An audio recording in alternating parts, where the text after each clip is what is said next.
Hi guys, this is Vishal Sharma here. Let's Hindi में बात करते हैं। चलिए आज के अगले टॉपिक के विषय में बात करते हैं। इससे पहले के जो हमने टॉपिक पढ़े थे उस टॉपिक का नाम है किसी बिंदु आवेश के कारण किसी अन्य बिंदु पर वैद्युत क्षेत्र की तीव्रता। एक बार अगेन हम इसे रिपीट करते हैं फिर आगे बढ़ते हैं। चलिए देखिए टॉपिक का नाम क्या है, बिंदु आवेश के कारण किसी अन्य बिंदु पर वैद्युत क्षेत्र की तीव्रता कैसे निकालते हैं।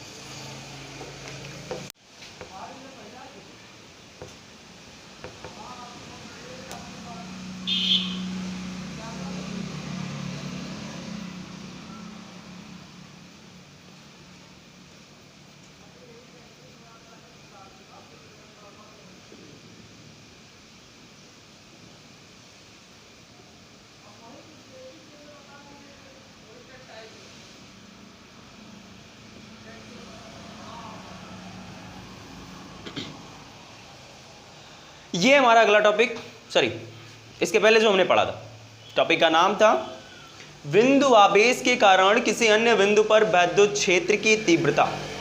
चलिए फाइंड आउट करते हैं, निकालते हैं कि अगर एक आवेश हो, उस आवेश के कारण हमें किसी अदर बिंदु पर वैद्युत क्षेत्र की तीव्रता निकालनी है तो हम कैसे क्या करेंगे। चलिए देखते हैं। मान लेते हैं ये एक बिंदु O हो गया। इस बिंदु O पर एक आवेश है Q। आप यहां कोई भी आवेश रखकर डेरिवेशन कर सकते हैं। मान लेते हैं हमें अभी यहां पे जो हमारा आवेश है वो Q। यहां से कुछ दूरी पर ये एक बिंदु P है। क्या है? P। इसी बिंदु P पर हमको वैद्युत क्षेत्र की तीव्रता निकालनी है। इस आवेश के कारण ये आवेश एक बिंदु पर रखा गया है, इसके कारणवश इसे एक बिंदु आवेश कहा गया। और इस बिंदु आवेश के कारण O से स्मॉल r मीटर की दूरी पर एक बिंदु P है जिस पर हमको वैद्युत क्षेत्र की तीव्रता निकालनी है। किसी भी बिंदु पर आपको अगर वैद्युत क्षेत्र की तीव्रता निकालनी है तो उसके लिए एक ही कॉन्सेप्ट, जिस बिंदु पर निकालनी है सबसे पहले आप वहां एक धन परीक्षण आवेश मान लो। ये मान लिया हमने धन परीक्षण आवेश। अब धन परीक्षण आवेश तो आपने मान लिया, पहले कॉन्सेप्ट सुनते हैं। कॉन्सेप्ट इसका लिखना कैसे रहता है, स्टेटमेंट कैसे देना रहता है इसका हमको। माना एक आवेश Q, माना एक आवेश Q बिंदु O पर किसी ऐसे माध्यम में स्थित है जिस माध्यम का परावैद्युतांक कैपिटल K। माध्यम के परावैद्युतांक के संदर्भ में हमने पहले भी चर्चा की है कि माध्यम का जो परावैद्युतांक होता है वो K से रिप्रेजेंट होता है। होता क्या है ये? होता क्या है? परावैद्युतांक को K से रिप्रेजेंट करते हैं। तो किसी माध्यम की निरपेक्ष वैद्युतशीलता जिसे हम लोग एप्सिलॉन नॉट से लिखते हैं, सॉरी एप्सिलॉन से लिखते हैं, और निर्वात या वायु की वैद्युतशीलता एप्सिलॉन नॉट के अनुपात को, के रेशियो को हम लोग उस माध्यम का परावैद्युतांक कहते हैं। बात समझ में? ठीक है। परावैद्युतांक माध्यम का एक गुण होता है। बात समझ में? तो यहाँ पे हम मान लेते हैं कि एक आवेश Q है। ये आवेश Q बिंदु O पर किसी ऐसे माध्यम में स्थित है जिसका परावैद्युतांक कैपिटल K है। बिंदु O से स्मॉल r मीटर की दूरी पर एक बिंदु P है जिस पर हमको वैद्युत क्षेत्र की तीव्रता निकालनी है। माना बिंदु P पर एक आवेश धन परीक्षण आवेश प्लस Q0 है। अब यहाँ जरा देखिए कूलाम के नियम के अकॉर्डिंग एक आवेश यहाँ है, दूसरा आवेश यहाँ है, दोनों के बीच की कुछ दूरी है, तो ऐसे कंडीशन में कूलाम का नियम यहाँ अप्लाई होगा, मतलब इन दोनों के मध्य एक बल लगेगा। चलिए लगने वाले बल की गणना करते हैं। कूलाम के नियम से लगने वाले बल का मान होगा 1/4 पाई एप्सिलॉन नॉट, माध्यम का परावैद्युतांक K है, हमने यहाँ K रख दिया, इंटू Q1। Q1 के स्थान पे कितना Q, Q2 के स्थान पे कितना Q0 बाई R का स्क्वायर। कूलाम का नियम हो गया। अभी हमने इसके पहले की जो वीडियो है उस वीडियो में हमने आपको वैद्युत क्षेत्र की तीव्रता निकालने का फॉर्मूला बताया था। वैद्युत क्षेत्र की तीव्रता का फॉर्मूला होता है E = F बाई Q0। यही फॉर्मूला होता है। इस सूत्र से जरा हम चलें तो यहाँ जरा देखिए E = F का परिमाण कितना मिला है 1/4 pi epsilon not K into Q0 by R का स्क्वायर। F के स्थान पे वैल्यू पुट होगी बटे Q0। Q0 से Q0 कैंसिल हो जाएगा। फाइनली आपका बचेगा 1/4 4 pi epsilon not k into q by r का स्क्वायर। तो यहाँ से E is equal to 1/4 pi epsilon not k, निर्वात और वायु के लिए के की वैल्यू 1, आप यहाँ 1 रखेंगे, मल्टीप्लाई करेंगे यही value into q by r का स्क्वायर।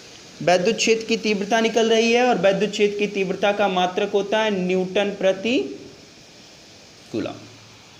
तो ये हो गया किसी बिंदु आवेश के कारण किसी अन्य बिंदु पर वैद्युत क्षेत्र की तीव्रता। क्लियर? अभी हम बात करते हैं, मैंने आपको बताया था कि वैद्युत क्षेत्र की तीव्रता एक सदिश राशि होती है, और अगर ये राशि सदिश है तो यहां इसके परिमाण के साथ साथ डायरेक्शन निश्चित तौर पे पाए जाएंगे। चलिए देखते हैं। धन आवेश के कारण किसी भी बिंदु पर उत्पन्न वैद्युत क्षेत्र की तीव्रता की जो दिशा होती है वो दिशा धन आवेश से दूर की ओर होती है। जैसे मान लेते हैं ये आवेश अगर पॉजिटिव है, अब इस पॉजिटिव आवेश के कारण इस बिंदु पर हम वैद्युत क्षेत्र की तीव्रता निकाल रहे हैं, तो इस आवेश को इस बिंदु से मिलाती हुई रेखा के अनुदिश, रेखा का अनुसरण करते हुए जिस दिशा में हम आगे बढ़ेंगे, अर्थात इस आवेश से दूर की ओर का जो डायरेक्शन होगा वो डायरेक्शन इस बिंदु पर उत्पन्न वैद्युत क्षेत्र की तीव्रता का डायरेक्शन होगा। बात समझ में? तो आप यहाँ एक बात ध्यान में रखेंगे कि वैद्युत क्षेत्र की तीव्रता अगर धन आवेश के कारण उत्पन्न हुआ है तो धन आवेश के कारण जो वैद्युत क्षेत्र की तीव्रता उत्पन्न होती है उसका जो डायरेक्शन होता है आवेश को बिंदु से मिलाती हुई रेखा के अनुदिश आवेश से दूर की ओर होती है। अगर यहाँ निगेटिव आवेश है तो निगेटिव आवेश के कारण किसी अन्य बिंदु पर अगर हम वैद्युत क्षेत्र की तीव्रता का डायरेक्शन देखेंगे तो वो वैद्युत क्षेत्र की तीव्रता का जो डायरेक्शन होगा वो इस बिंदु पर, जिस भी बिंदु पर आप वैद्युत क्षेत्र की तीव्रता निकालते हैं, आवेश को उस बिंदु से मिलाती हुई रेखा के अनुदिश आवेश की ओर होती है। बात समझ में? तो अगर धन आवेश के कारण किसी बिंदु पर वैद्युत क्षेत्र की तीव्रता निकल रही है तो जिस बिंदु पर निकल रही है उस बिंदु को आवेश से मिलाती हुई रेखा के अनुदिश आवेश से दूर की ओर होगी, और अगर निगेटिव आवेश के कारण उत्पन्न हो रही है तो निगेटिव आवेश को उस बिंदु से मिलाती हुई रेखा के अनुदिश आवेश की ओर हो। तो ये आपका वैद्युत क्षेत्र की तीव्रता का डायरेक्शन। चलिए अगले टॉपिक के विषय में बात करते हैं।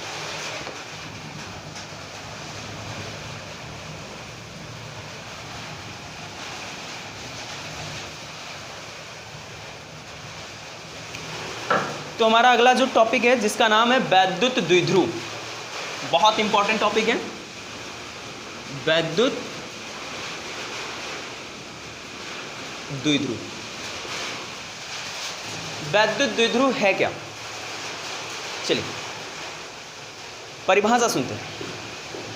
वैद्युत द्विध्रुव एक ऐसा निकाय होता है, एक ऐसा तंत्र होता है जिसमें दो समान परिमाण के आवेश लेकिन विपरीत प्रकृति के होते हैं।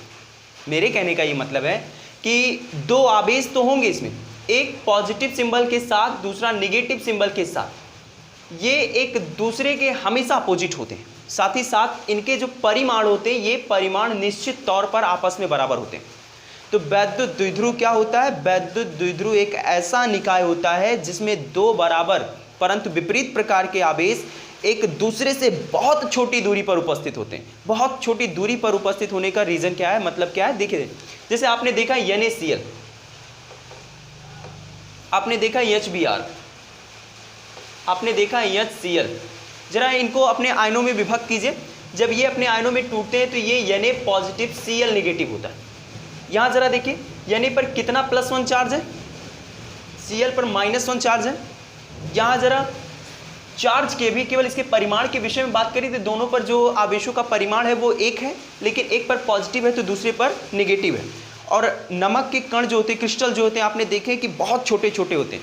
एक नमक के क्रिस्टल में NaCl दोनों उपस्थित होते हैं। क्या वो हमें नग्न आंखों से दिखाई देते हैं कि Na अलग है Cl अलग है, दिखाई देता है? नहीं, इनके बीच की दूरी जो होती है, डिस्टेंस जो होती है, बहुत कम होती है। बात समझ में? तो ये आपके इलेक्ट्रिकल डाइपोल होते हैं, मतलब वैद्युत द्विध्रुव होते हैं। तो वैद्युत द्विध्रुव क्या होता है? वैद्युत द्विध्रुव एक ऐसा निकाय होता है जिसमें दो बराबर परंतु विपरीत प्रकार के आवेश एक दूसरे से बहुत ही अल्प दूरी पर उपस्थित होते हैं। क्लियर? इसके बाद का जो हमारा टॉपिक है, अच्छा इसके कुछ एग्जांपल, जैसे आपका NaCl हो गया, HBr हो गया, HCl हो गया, H2O हो गया, ये आपके सब वैद्युत द्विध्रुव के उदाहरण एग्जाम्पल। अब इसके बाद का जो हमारा अगला टॉपिक है वो सेम टू सेम इसी टर्म को रिलेट करता हुआ है। चलिए देखते हैं अगला टॉपिक है क्या हमारा। जो हमारा अगला टॉपिक है जिसका नाम है वैद्युत द्विध्रुव आघूर्ण।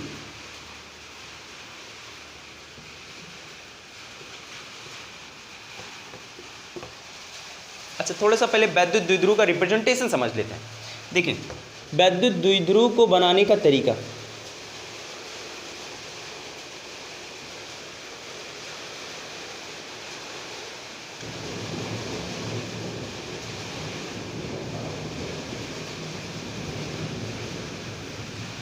ये आपका वैद्युत द्विध्रुव है इस रूप में, ठीक है। तो वैद्युत द्विध्रुव का आघूर्ण क्या होता है? अभी हमने आपको वैद्युत द्विध्रुव बताया। वैद्युत द्विध्रुव की परिभाषा में हमने आपको बताया क्या कि वैद्युत द्विध्रुव में दो आवेश होते हैं, दोनों के परिमाण बराबर होते हैं, इनकी प्रकृति जो होती है एग्जैक्ट एक दूसरे के विपरीत होती है और बीच की दूरी बहुत अल्प होती है। अब उसी से ये अगला टॉपिक मिल करके बना जिसका नाम है वैद्युत द्विध्रुव का आघूर्ण या वैद्युत द्विध्रुव आघूर्ण। क्या होता है वैद्युत द्विध्रुव आघूर्ण? देखिए वैद्युत द्विध्रुव के किसी एक आवेश, वैद्युत द्विध्रुव में दो आवेश पाया जाएगा, दोनों में से कोई एक आवेश, ध्यान रहे आवेश कहा जा रहा है, इसका मतलब केवल आवेश का परिमाण लेना है, उसका सिंबल नहीं लेना। तो दोनों में से कोई एक आवेश और उनके बीच की जो अल्पतम दूरी होती है उसी अल्पतम दूरी के गुणनफल को हम लोग वैद्युत द्विध्रुव का आघूर्ण कहते हैं। इसे हम लोग स्मॉल p से रिप्रेजेंट करते हैं। बात समझ में? वैद्युत द्विध्रुव का आघूर्ण किसे कहते हैं? वैद्युत द्विध्रुव के किसी एक आवेश तथा दोनों आवेशों के बीच की अल्पतम दूरी के गुणनफल को वैद्युत द्विध्रुव का आघूर्ण कहा जाता है। जरा इसके लिए अब डेरिवेट करते हैं, इसका फॉर्मूला निकालते हैं। मान लिया ये एक वैद्युत द्विध्रुव AB है, मान लिया ये एक वैद्युत द्विध्रुव AB है जिन पर आवेश क्रमशः -q तथा +q है और इनके बीच की अल्पतम दूरी 2L मीटर है माना गया है। मान लेते हैं कि एक वैद्युत द्विध्रुव AB है जिन पर आवेश क्रमशः -q तथा +q है, इनके बीच की दूरी जो अल्पतम दूरी है ये 2L है। अब इसकी परिभाषा जरा यहाँ रिलेट करो। वैद्युत द्विध्रुव के किसी एक आवेश, दो आवेश है, कोई एक आवेश ले लो Q, केवल इसका परिमाण लेना है, ले लिया। इनके बीच की जो अल्पतम दूरी होती है कितनी है? 2L है, उसी का आप इसके साथ मल्टीप्लाई कर दीजिए। किसी एक आवेश तथा इनके बीच की दूरी के अल्पतम गुणनफल को हम लोग वैद्युत द्विध्रुव का आघूर्ण कहते हैं। हो गया? P = 2QL, यहाँ मल्टीप्लाई कर देंगे तो ये हो जाएगा 2QL। तो ये हो गया आपका वैद्युत द्विध्रुव का आघूर्ण। और वैद्युत द्विध्रुव के आघूर्ण का जो मात्रक होता है वो होता है कूलम्ब मीटर, ठीक है। तो चलिए आज का क्लास यहीं तक। वीडियो को लाइक कीजिए, शेयर कीजिए, कमेंट निश्चित तौर पर कीजिए।